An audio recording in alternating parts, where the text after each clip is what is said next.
Всем привет! Я рада вас приветствовать на нашем канале. Вот и подошло время подготовки воды для полива комнатных растений. А какой водой я поливаю, сейчас я вам расскажу.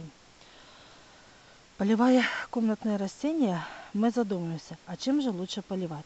Все цветоводы знают, что это талая вода. Когда мы поливаем жесткой водой из водопровода, то видим, что на земля покрывается твердой коркой. Это происходит вследствие того, что вода испаряется, а соли некуда деваться, они накапливаются на поверхности земли, цементируя ее. Таким образом, растение плохо растет и развивается.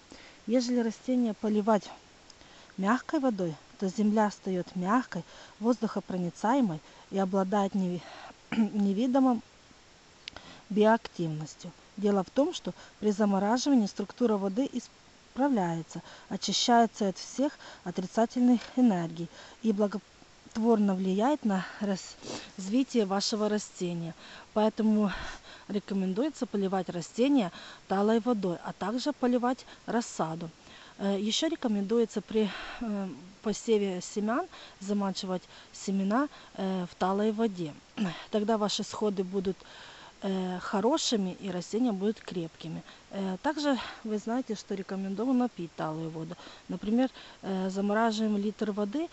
При размораживании, когда разморозилось приблизительно 750-800 мл, воду сливаем и ее пьем.